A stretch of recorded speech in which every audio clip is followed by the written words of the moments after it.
Sergeant Kyle Reese, TechCom. You've been marked for termination. I'm here to protect you. But think, it's not a man.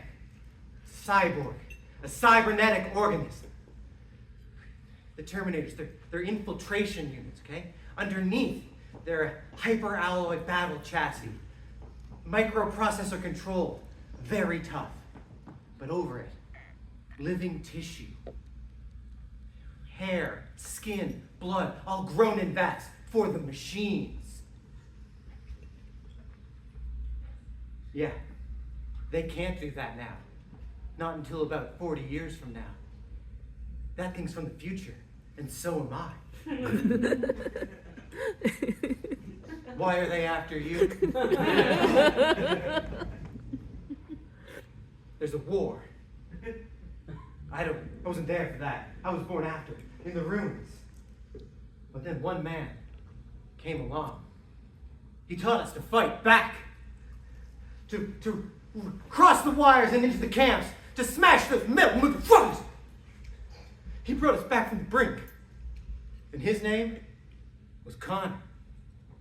John Connor. Your unborn son. You want me to tell you more about him? He's a great leader, and also, he's my personal friend. John and I are great, we hang out all the time. He has a photo of you when you were younger, like you are now.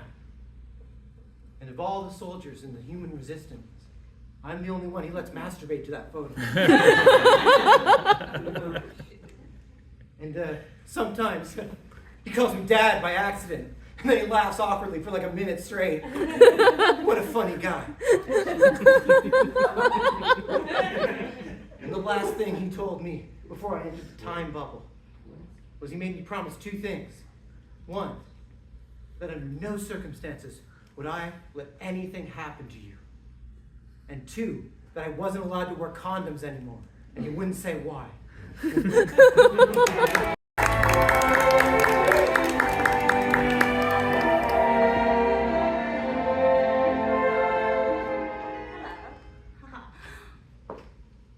know what you're all thinking. She looks pretty good for a dead dame, doesn't she? Well, seeing as I have been dead for quite some time, I guess some introductions are in order, aren't they? I'm Katherine, not Audrey Hepburn. Yes, I've been dead for quite some time, but you know, there's nothing that a brisk walk and a dip in the ice-cold water that can't fix you. You don't mind, do you? No? My dogs are absolutely barking. Whoops. I walked all the way from Connecticut, you see. It was a long walk, and no, I didn't wear any sunscreen either. I don't believe in it.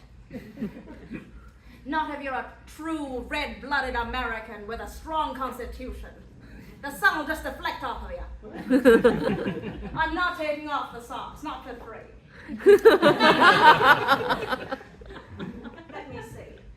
You might recognize me from the silver screen. No, not Breakfast at Tiffany's. I did Bringing Up Baby with Cary Grant and a real-life leopard.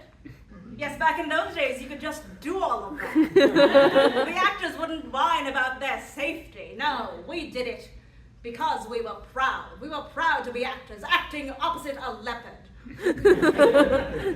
What else? Well, you see, you might know me for my romance with Spencer Tracy, but that's all very gaudy to talk about. Well, I had a romance with him. He was a lovely little manlet, and I absolutely adored him. But I could never live with him, no. We both had same-sex, long-term roommates. I'm sure history will remember us as very great friends indeed. Me and all my female companions. What great friends we were, just absolutely rollicking together and dead. You know, this is my second comeback. In 1938, they declared me to be box office poison. Me, Katherine Hepburn, not Audrey. Box office poison. Well, I came back swinging with the Philadelphia story, I did. And look at me now, I've got 4 Oscars. Well, you can't kill Kate, Now, if you'll excuse me, I'm going to go smoke an entire pack of cigarettes and go for a walk around. It's good for the Constitution, don't you find?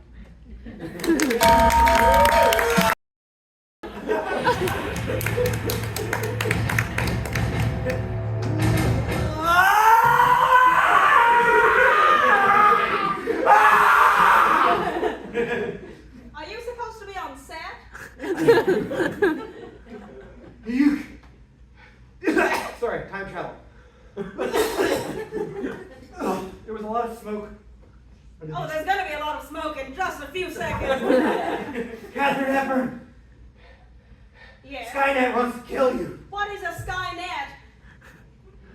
You guys have computers yet? No. Who are you? What are you? Hi, my name is Kyle. Reese. Reese. I'm going to be your bodyguard for a bit. Oh, well, they ought to. You know, the fans, they're ravenous. They absolutely want a piece of me. I don't want a piece of them. I want the press to be out of here, don't you know? It's not your fans I'm worried about. It's the Terminators. What? There's no computers yet. I just, like, if I could do computer, I could do computer plus man. You have metal, right? There's metal, right? Right, yes. Okay. Imagine metal plus man. Metal man. But then wrap him in skin. My friend Jimmy's got a hip replacement. He's got a metal hip. Scarier than Jimmy, but the same idea. Oh. They're coming to kill you. What? You're too important to the future. Whoa, what's happening in the future? Well, it turns out your movies, they inspire a resistance. The humans are up. Rise up. Which one? The one with the leopard? There's this very important film called Breakfast at Tiffany's. You've got absolutely the wrong person. I don't even think that person's been born yet. The records after the war. All the nukes were dropped, and then suddenly a lot of the records were confused, and some of the names got mixed up. But we're pretty sure. So it's going to end. It's 1939, baby. Nothing bad's happened. Yeah, you guys don't know about nukes yet, right? A nuke? Nuke. Is this a new exercise for the vowels and the consonants? Nukes. Like goes, and then it goes, and then there's like up here, it's A mushroom. but then your face goes. Well, sir, I think, there's a nearby sanatorium down the street if you would like to go.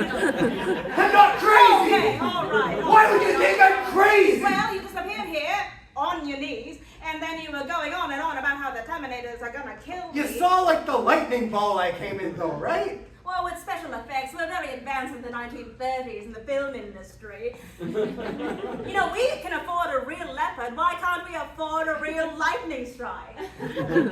These are incandescent bulbs and like some tin foil that you shake for lightning. Oh, you'd be surprised at what it can do. There's this new picture that's out. It's called The Wizard of Oz. It's crazy. Absolutely crazy. That little girl and that stupid little dog. Oh, it's great. The Tin Man! Okay, the Tin Man. Imagine the Tin Man with guns! Oh, no. Yeah, gun Tin Is Man! he American? No, No, Worse. that's scary. he's Austrian! Oh, It's never clearly explained why he's Austrian. no. Austrian in the 1930s? That's very scary. Yes. Why? All right, you gotta get me out of here. Do you have a jalopy or something? That's a car. Oh, I don't know what a car is either. What? They blew up! All things blew All up! of the cars blew up. Everything blew up! You don't even have a Ford Model 1, the one that you crank in the back? Get under that hood, little, see what's under there? There's like metal frames with wheels that are burnt out, and there are piles of human skulls. Is that a car? No. Oh, well then I don't know what a car is! Then you ought to ask what, Gerald Ford thinks. I think he might make that into a car at some point. Gerald Ford, the man who invented Skynet. What? Yeah, I know he's kind of a scumbag, but I didn't think he'd stoop so low, that dog. it was his first step in a line of dominoes knocking over. And the final domino that fell over was Skynet, a super intelligent computer program that took over all the weapons in the world and blew it all up at once. Blew it all up. I understood Mushrooms about. everywhere. I understood about 2 words that came out of your beautiful mouth.